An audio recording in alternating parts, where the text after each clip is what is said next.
What's going on, guys? Murph here from Half Moon Mods. It's like Tuesday morning, a little rainy outside, sitting here in the shop, and I need to rebuild my dripper. So, I figured I'd bust out the GoPro and show you guys how to do a parallel coil on the HMM Subby. So, we're going to be doing a 26 gauge parallel coil on a 3/32 rod. I'm going to bring you down to the bench, break it all down, show you how to do it, and yeah, let's go down to the bench.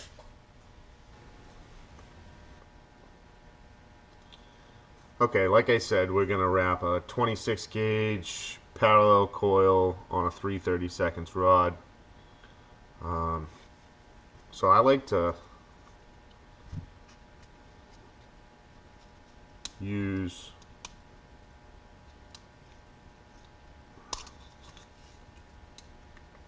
a double length of wire to do this.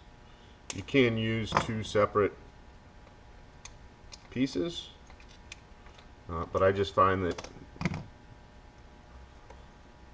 using a double length works out best. So I just take the length, put the two ends together, kind of find center, and then just bend it in half. Now to get it through the hole, because I put this end in, the bent end through the hole in the subby, I just take my pliers and pinch the end together, just like that.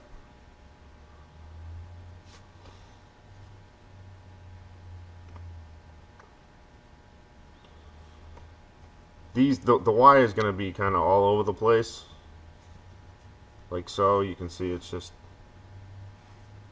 doing some weird stuff. That's okay. It doesn't have to be perfectly straight, not yet. So I'm just going to take it. I've got the subby set up with the 3/32 rod in there. This is the one I use every day, so it's gotten a little beat up. Kicks around in my vape case. I'll put it through, bend the end over, just like on any other coil. Now this is where we got to make sure that we get these two pieces of Canthal straight with each other. We just want to make sure that they're parallel and not crossed over each other. As long as they're next to each other, we'll just bend them up and bend them down, just like on the single coil tutorial that we did. If you haven't watched the single coil tutorial, I would recommend you go back and watch it.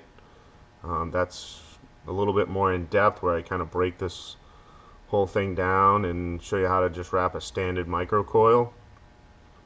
I would suggest that you get the hang of wrapping those first before you jump into a parallel. But even if you don't, you could probably still figure it out. This is pretty easy to use. So we'll take the coil control knob off. We've got the wires coming up and over next to each other. Put this on.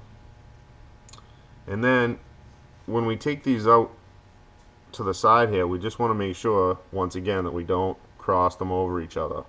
You know, they can't cross over. So we'll keep them like that. We'll bend them out like so, put our thumb on them, and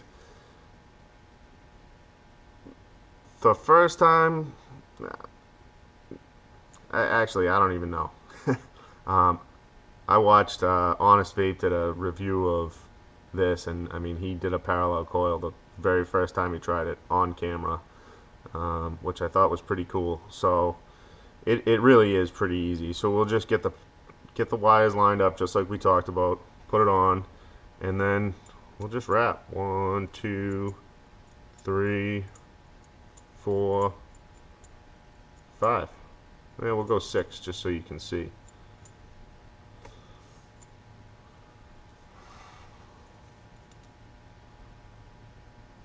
And there it is. I don't know how to make a better coil than that. And we can just take it off. Now you'll see the reason why I like to use a double length of wire, because this, by doing this, it just keeps everything together when you take it off.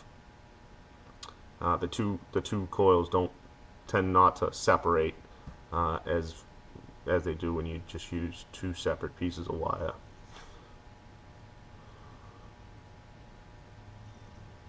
Hopefully you can see that and get a pretty good idea of how tight that is. You know, one of the other things is that this obviously comes right out.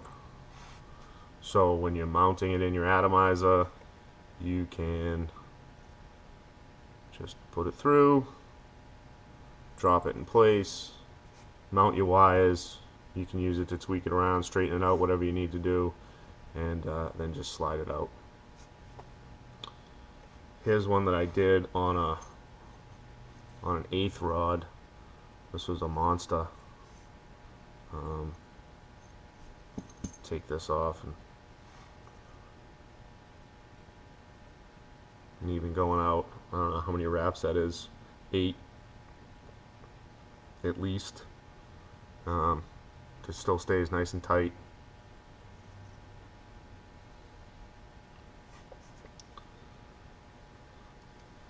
And I think that's about it. Really nothing else you need to know.